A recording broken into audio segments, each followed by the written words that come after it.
diajar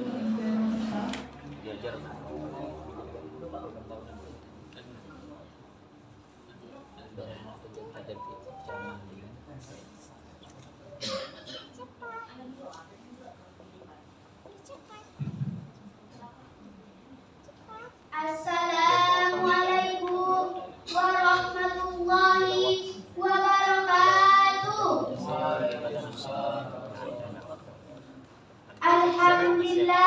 Alhamdulillahirabbil alamin wassalatu wassalamu ala asrofil anbiya'i wal mursalin wa ala alihi washabihi rasulillahi ajmain.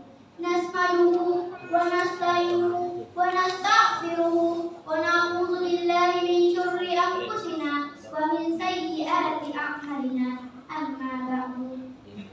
Yang paling utama, marilah kita ucapkan puji dan syukur atas kehadiran Allah Subhanahu wa Ta'ala yang telah memberikan nikmat kepada kita semua sehingga kita dapat berkumpul di acara yang kita tunggu-tunggu ini. Dan tidak lupa juga kita hadiahkan kepada junjungan Nabi besar Muhammad Sallallahu Alaihi Wasallam dengan ucapan Allahumma sholli ala Sayyidina Muhammad wa ala ali Sayyidina Muhammad. Pada hari ini saya akan memberikan tausiah sedikit kepada kita semua, yakni tentang di balik kesulitan pasti ada yang namanya kemudahan.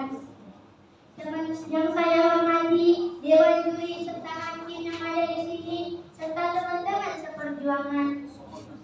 Teman-teman pernah sih melewati cobaan atau ujian? Ya pastinya pernah dong, apalagi saya sendiri.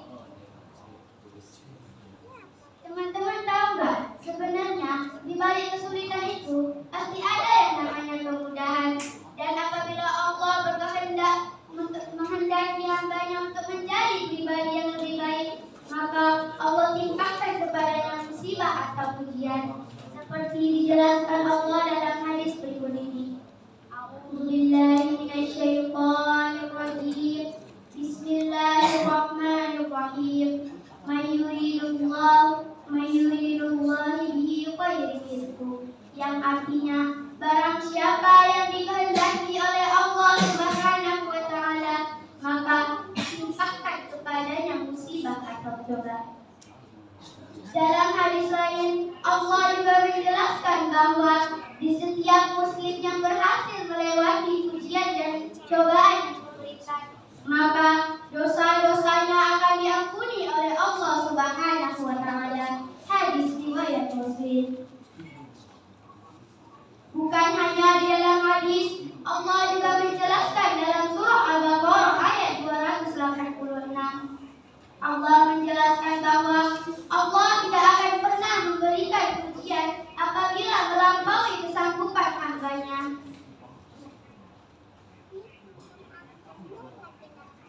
Maka dari itu termasuk dalam sifat Rahman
karena sesungguhnya